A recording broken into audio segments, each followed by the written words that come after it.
Your Excellency, Denis Sassou Nguesso, President of the Republic of Congo. Your Excellency, Paul Kagame, President of the Republic of Rwanda. Your Excellency, Emerson Dambudzo Mnangagwa, President of the Republic of Zimbabwe. Your Excellency, Mohamed Yunus Al-Menfi, President of the Presidency Council of the Government of the National Unity of the State of Libya. Your Excellency, Hassan Sheikh Mahmoud, President of the Federal Republic of Somalia. Your Excellency, Musa Faki, my dear brother, Chairperson of the African Union Commission. Your Excellency, Prosper Bozum Mbaza, Vice President of the Republic of Burundi, representing His Excellency President Evariste Ndayishimiye. Your Excellency, Sarah Kungogelwa Amandila, Prime Minister of the Republic of Namibia, representing His Excellency President Nangolo Umumba. Your Excellency Ali Lamin Zain, Prime Minister of the Republic of Niger and a former staff of the African Development Bank. Your Excellency Alexandre Baro-Chambrier, Vice Prime Minister of the Republic of Gabon. Your Excellencies representing heads of state and government. Your Excellency Joachim Chissano, former President of the Republic of Mozambique. Professor Njuguna Ndungu, Cabinet Secretary of the Treasury of Kenya and Chairman of the Board of Governors of the African Development Bank Group. Your Excellency, I have two friends here because you asked us to work together globally. I'm delighted to be joined here by two of my colleagues that are presidents of multilateral development banks. Your Excellency, Dr. Mohammed Sulaiman Al-Jazar, President and Chairman of the Islamic Development Bank Group, and His Excellency Jean Lukun, President of the Asian Infrastructure Investment Banks. I'm joined by all my colleagues from African financial institutions and our partners, honorable heads of national institutions of the Republic of Kenya, my dear honorable governors of the African Development Bank Group, cabinet secretaries, excellencies, heads of diplomatic missions, my executive directors, my senior management and staff, distinguished guests, ladies and gentlemen, and of course, my beautiful darling wife, Grace, my number one supporter, counselor, and friend. Thank you. Good morning. It gives me great pleasure to welcome you all to the 2024 annual meetings of the African Development Bank Group. These annual meetings take on a special nature this year because it marks the 60th anniversary of the establishment of the African Development Bank Group. We are delighted that you all are able to join us on this auspicious occasion. I wish to thank His Excellency President William Ruto for accepting to host these annual meetings in this beautiful country of Kenya and the Sunshine City of Nairobi. I wish to thank you all, our heads of state and government, for making time to join us for this special occasion. We are truly delighted that all our shareholders are here, represented by our dear governors from all of our shareholder countries.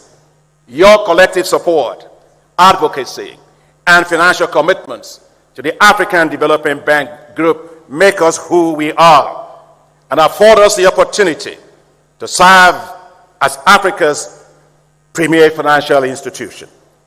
We are inspired by the vision of our founding fathers and mindful of our position and the role within the global financial architecture, as well as the responsibility placed on us by the African Union to mobilize financing for Africa's development. We carry the hopes and the aspirations of Africa in our institutional genes and in our corporate soul. As we gather today, we do so against the backdrop of major global challenges, including heightened geopolitical tensions, the disruption of global value chains, rising food and energy prices, increasing debt service payments, and, of course, climate change.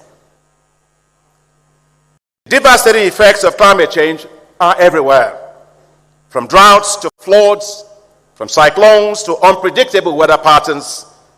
with loss of lives and property and enormous fiscal costs to countries. May I please kindly request that we all stand to observe a moment of silence in honor of those who lost their lives during the recent floods in Kenya and all other countries who have been devastated by the effects of the climate change they did not cause or even know about. Your Excellencies, please.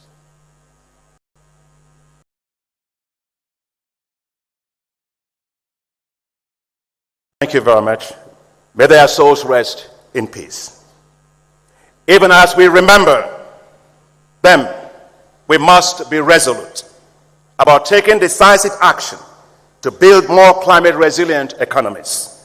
And that's why I applaud President Ruto for hosting the landmark Africa Climate Summit right here in Kenya, where we collectively agreed to put Africa at the heart of global climate change efforts, especially climate adaptation. Your Excellencies, African economies are showing great resilience despite the challenges posed by climate change, geopolitical tensions, global inflation, and rising debt, among others.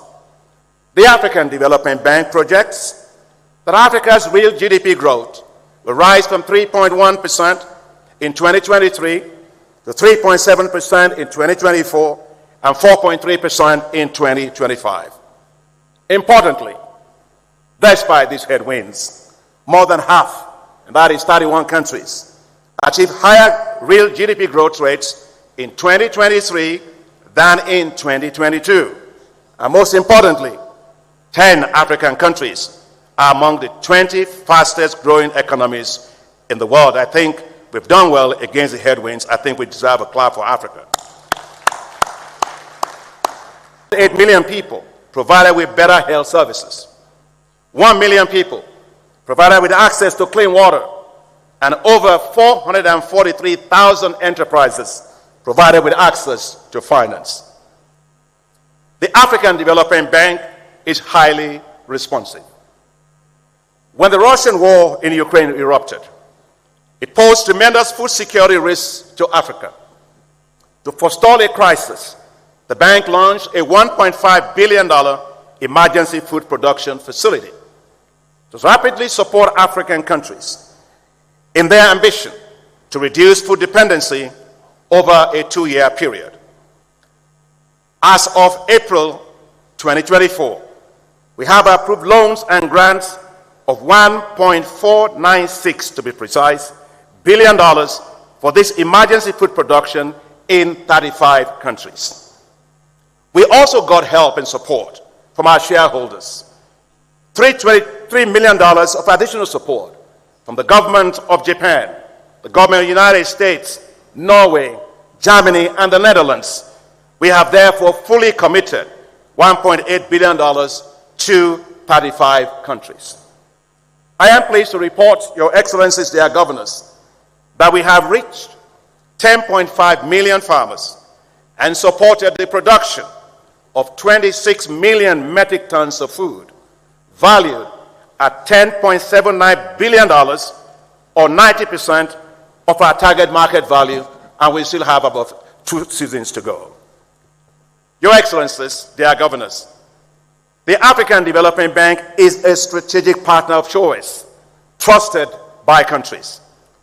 Right here in Kenya, when I came to see His Excellency President Ruto, he talked about our support making a huge difference at the State House. As he mentioned to me, President Ruto mentioned to me that when I visited, he says, thanks to the African Development Bank, we increased the number of households in Kenya that have access to connectivity to electricity from 2.5 million to 10 million by 2023. Thank you for that testimony, Your Excellency, Mr. President. On one of my trips to a village where the bank supported last-mile connectivity for low-income households, a lady whose name was Grace, and that's not Grace, my wife, because she's also Grace, told us about the impact of our work. When asked if she knows Dr. Adeshina as I was walking in front of her, she said no. When asked if she was aware that the African Development Bank, as President Ruto was saying, finance the project? She said, no. All I know is we once were in darkness. Now we have light. Our impact is felt where it matters most, in the lives of the people we serve day and night. The African Development Bank has consistently invested in infrastructure. In the past 9 years, we have invested over $50 billion in infrastructure projects on the continent. By far the largest investment of any multilateral development bank or institution. And the impacts are visible. We are raising $3.2 billion for the East Africa Standard Gauge Railway connecting Tanzania, Democratic Republic of Congo, and Burundi. We are providing $500 million towards the development of the Lobito Corridor to link Zambia, Angola, and the DRC. We are mobilizing $375 million for financing the railway linking Nigeria to Niger Republic. We are mobilizing $3.5 billion to $5 billion towards the development of the Liberty Corridor that will link Liberia and Guinea. We have worked with our partners under the Africa Investment Forum to mobilize $15.6 billion of investment commitment towards the development of the Lagos-Abidjan corridor. Together with Africa 50, whose board I share and is a great institution, we are mobilizing $630 million for the construction of the road and rail to link the Republic of Congo and the Democratic Republic of Congo.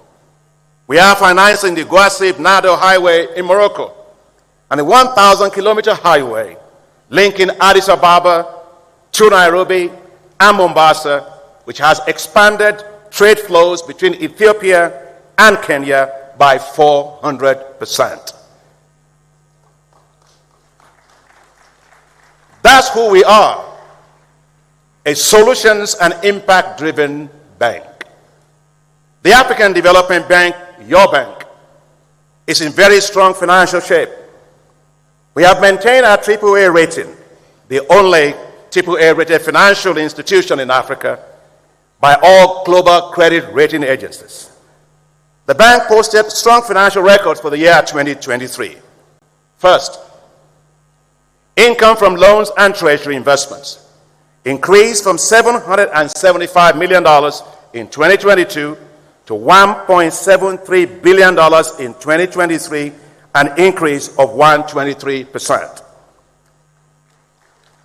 Second, the net income before distributions at $545 million is the largest ever in the history of the African Development Bank.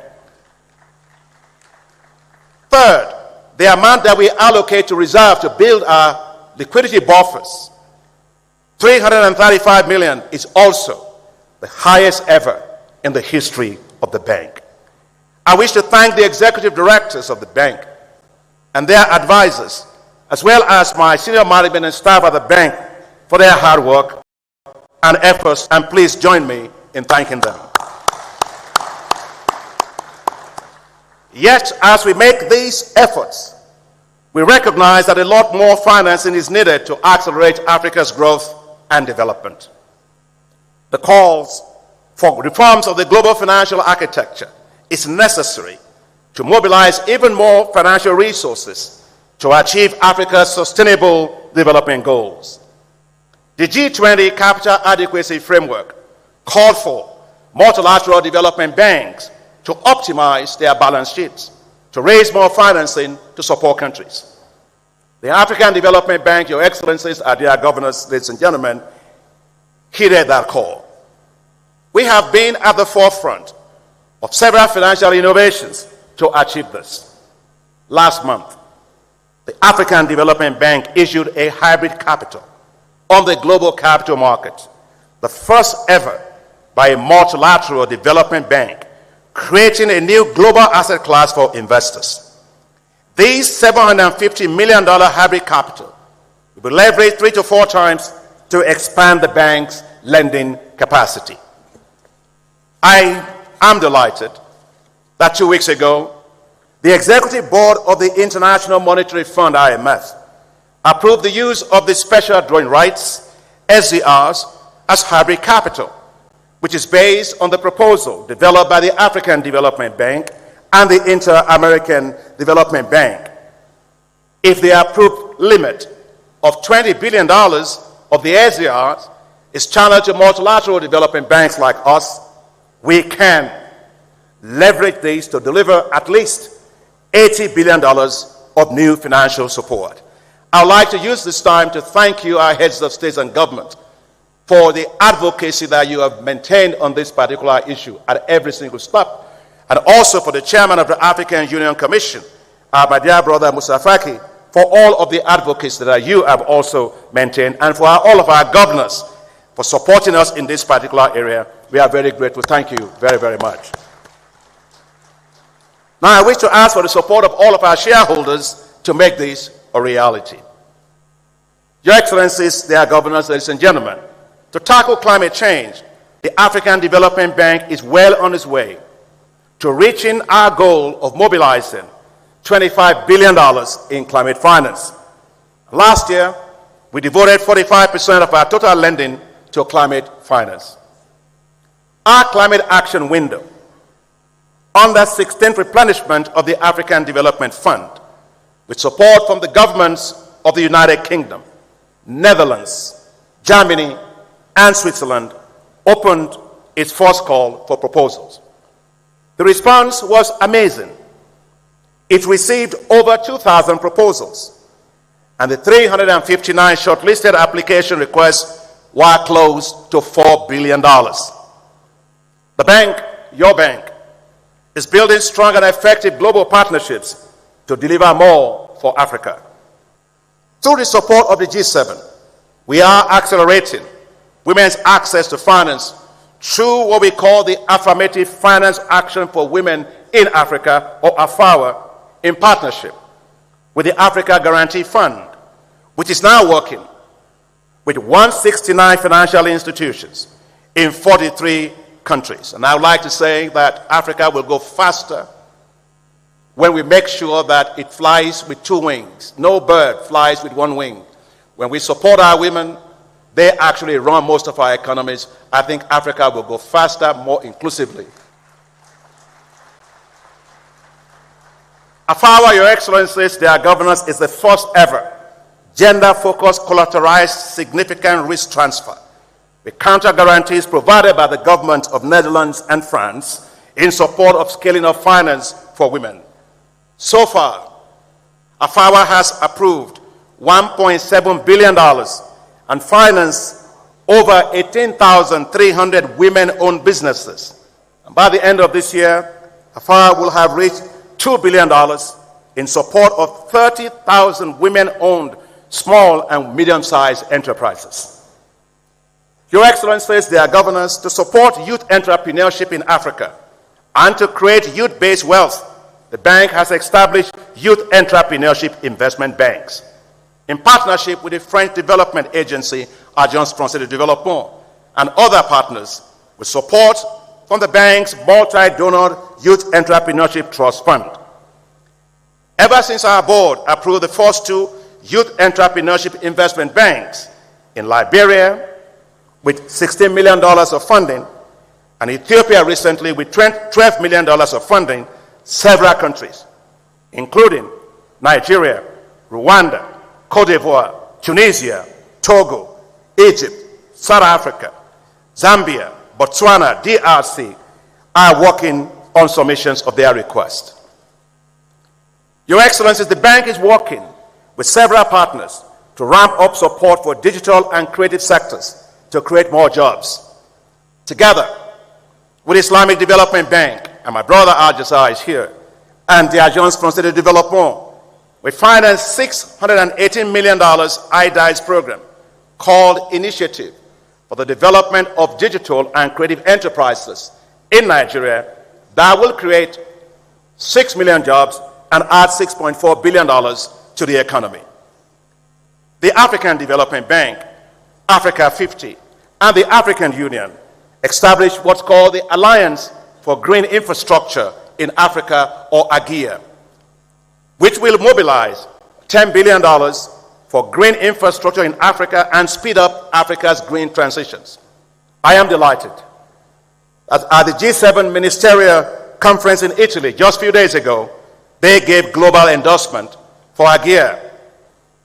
Together with the Islamic Development Bank, the International Fund for Agricultural Development, the OPEC Fund, the Arab Bank for Economic Development in Africa, the Africa Export and Import Bank, and the West African Development Bank, we are establishing what's called special agro-industrial processing zones in 11 African countries, including a $3 billion facility by the African Development Bank, Afri-Exim Bank, and the Arise platform.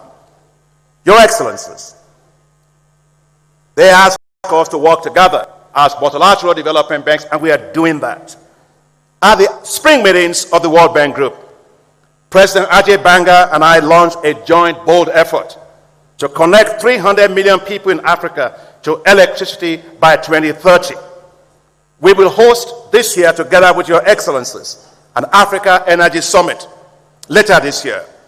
I must say, this marks the first time for our institution. So not only are we reforming, but we are also changing how we work together as a system to deliver greater impacts at scale. That's because together we can and we will achieve more. Your Excellencies, for generations, women in Africa have borne the brunt of risks and hardships associated with cooking. Nothing could be more important than ensuring 1.2 billion people, majority of whom are women across Africa, have access to clean cooking solutions. I didn't start using glasses because I went to university and got smart. I started using glasses because as a kid I was blowing charcoal into the cooking stoves of my mother. And when she bought a cooker for which we can turn on the gas, it was blue, I had to invite my friends to come and see it. In fact, I was turning it on because of the smell, because it was so different from the kind of smell that I used to have. So when we are talking about energy transitions, that is the kind of transition some of us have gone through. And therefore, I believe no woman and no child should ever have to die from the risk associated with smoke inhalation and other hazards. Because today, we lose 300,000 women for trying to cook a decent meal. Another 300,000 of their kids dying for trying to cook a decent meal. Enough is enough. It's not just about lighting a stove, it's about life itself. It is about dignity for women. And it's about protecting the environment from massive deforestation and a reliance on biofuel, biomass, firewood, and charcoal. And that's why I was honored and privileged to co-chair the Clean Cooking in Africa Summit with Our Excellency Samia Suluhu Hassan, the President of the Republic of Tanzania, who did a marvelous job, His Excellency Jonas Thor, the Prime Minister of Norway, and Dr. Birol, the Executive Director of the International Energy Agency. The African Development Bank led the way by committing to provide $2 billion towards clean cooking solutions for women over the next 10 years. I am delighted that the summit in Paris raised an additional $2.1 billion in commitments, bringing the total commitments to clean cooking to $4.1 billion, a historic achievement and a testament to the power of partnerships. Thank you very much. I thank you, all our shareholders across all 81 member countries, for providing us the support and the resources we need to serve Africa better. With your continued support, we will drive a bolder, bigger, and better agenda for Africa. I thank you, our partners, for joining your hands with ours as we deliver more together for Africa, and as we have done for the last 60 years. I thank you, our dear heads of states, your excellencies, heads of state and government, as you lead and as you show passion and commitment to the African Development Bank Group, to our continent, and for your generosity towards our efforts with you in your countries. I thank you, our boards of directors, for always mobilizing support for us in your countries and for relentless efforts you make to back our innovations and initiatives. I thank you, our board of directors, for your strong oversight and support. And I thank you, my staff and colleagues, for being the best staff one could ever hope for. When I was recently interviewed, I was asked, what will I miss the most? At the end of my 10-year term, next year, I didn't have to think far. I said, my staff.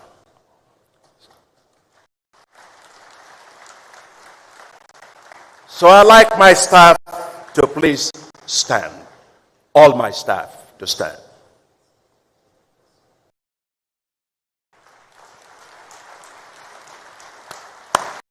Guys, you're the best. Thank you for all that you do every single day. Please sit down. Together, let's all drive Africa's development forward, relentlessly, innovatively, and in more impactful ways. I remember when you elected me in 2015, I said at the time that this is not a job. This is a mission.